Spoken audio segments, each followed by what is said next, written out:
आज हम बात करेंगे भगवान विष्णु जी के छठे अवतार परशुराम जी की। नमस्कार, मेरे इस चैनल द गोल्डन थॉट्स में सभी का स्वागत है।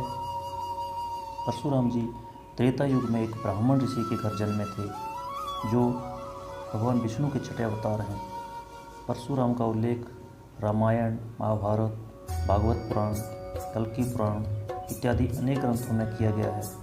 वे अहंकारी और धृष्ट वंशी क्षत्रियों का पृथ्वी से 21 बार संहार करने के लिए प्रसिद्ध हैं। वे धरती पर वैदिक संस्कृति का प्रचार प्रसार करना चाहते थे। पौराणिक कथा के अनुसार भगवान परशुराम ने तीर चलाकर गुजरात से लेकर केरला तक समुद्र को पीछे धकेलते हुए नई भूमि का निर्माण किया था। इसी कारण कोंकण, गोवा और केरला में भगवान परशुराम वंदनीय हैं। वे भार्गव गोत्र की सबसे आज्ञाकारी संतानों में से एक हैं, जो सदैव अपने गुरुजनों और माता पिता की आज्ञा का पालन करते थे। उनका कहना था कि राजा का धर्म वैदिक जीवन का प्रसार करना है, न कि अपनी प्रजा से आज्ञा पालन करवाना। वे एक ब्राह्मण के रूप में जन्मे अवश्य थे, लेकिन कर्म से एक क्षत्रिय थे। उन्हें भार्गव के नाम से भी जाना जाता है। भीष्म पितामह, गुरु द्रोण और कर्ण इनके महान शिष्य हुए हैं। प्राचीन काल में कनौज में गाधी नाम के एक राजा राज्य करते थे। उनकी सत्यवती नाम की अत्यंत रूपवती कन्या थी। राजा गाधी ने सत्यवती का विवाह भृगुनंदन ऋषि के साथ कर दिया। सत्यवती के विवाह के पश्चात वहाँ भृगु ऋषि ने आकर अपनी पुत्र वधू को आशीर्वाद दिया और उससे वर मांगने के लिए कहा। इस पर सत्यवती ने ससुर को प्रसन्न देखकर उनसे अपनी माता के लिए एक पुत्र की याचना की। सत्यवती की याचना पर भृगु ऋषि ने उसे 2 चरु पात्र देते हुए कहा कि जब तुम और तुम्हारी माता ऋतु स्नान कर चुकी हो, तब तुम्हारी माता पुत्र की इच्छा लेकर पीपल का आलिंगन करना और तुम उसी कामना को लेकर गुल्लक का आलिंगन करना। फिर मेरे द्वारा दिए गए इन चरुओं का सावधानी से अलग अलग सेवन कर लेना।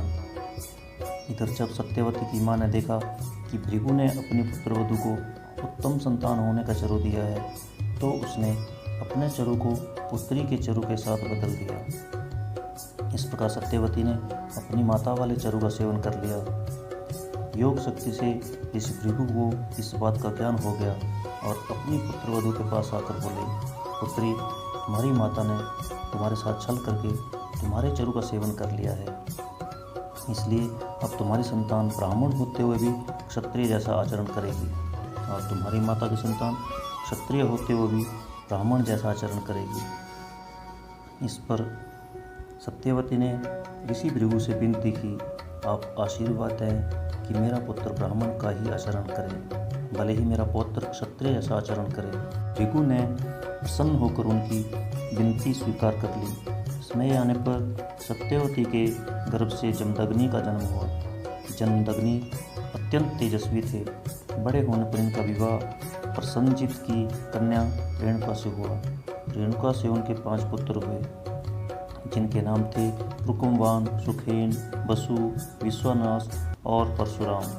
श्रीमद्भागवत में दृष्टांत है कि गंधर्वराज चित्ररथ को अप्सराओं के साथ विहार करता देख हवन हेतु गंगा तट पर जल लेने गई रेणुका आसक्त हो गई और कुछ देर तक वहां रुक गई। हवन काल व्यतीत हो जाने से क्रुद्ध मुनि जमदग्नि ने अपनी पत्नी के मर्यादा विरोधी आचरण पर दंड स्वरूप सभी पुत्रों को माता रेणुका का वध करने की आज्ञा दी।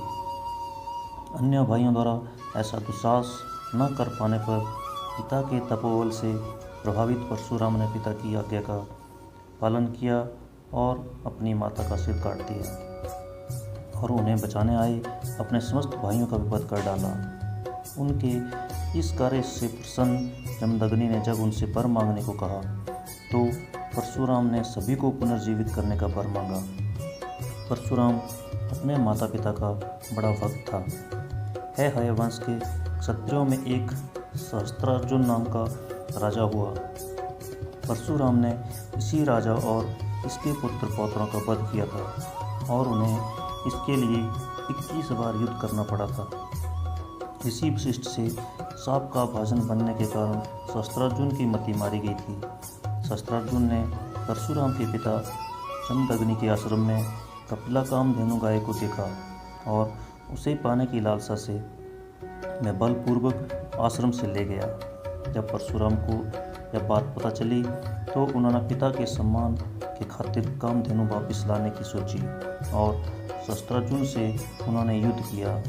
युद्ध में शस्त्रार्जुन की सारी भुजाएं कट गईं और वह मारा गया। तब शस्त्रार्जुन के पुत्रों ने प्रतिशोधवश परशुराम की अनुपस्थिति में उनके पिता जमदग्नि को मार डाला। परशुराम की माता रेणुका पति की हत्या से विचलित होकर उनकी चिता अग्नि में प्रविष्ट हो गई। इस घटना से परशुराम क्रोधित हो गए और उन्होंने संकल्प लिया, मैं हया वंश के सभी क्षत्रियों का नाश करके ही छोड़ूंगा। उसके बाद उन्होंने अहंकारी और दुष्ट प्रकृति के हया वंशी क्षत्रियों से 21 बार युद्ध किया और 21 बार इस पृथ्वी से क्षत्रियों का सर्वनाश किया। यही नहीं, उन्होंने क्षत्रियों के रुद्र से पंचक क्षेत्र के 5 सरोवर भर दिए और पिता का श्राद्ध शस्त्रार्जुन के पुत्रों के रक्त से किया। अंत में महर्षि ऋचिक ने परशुराम को घोर कृत्य करने से रोका और इसके पश्चात परशुराम ने अश्वमेध महायज्ञ किया और सप्तयुग युक्त पृथ्वी महर्षि कश्यप को दान कर दी। केवल इतना ही नहीं, उन्होंने देवराज इंद्र के समक्ष अपने शस्त्र त्याग दिए और महेंद्र पर्वत पर आश्रम बनाकर रहने लगे। जय श्री राम।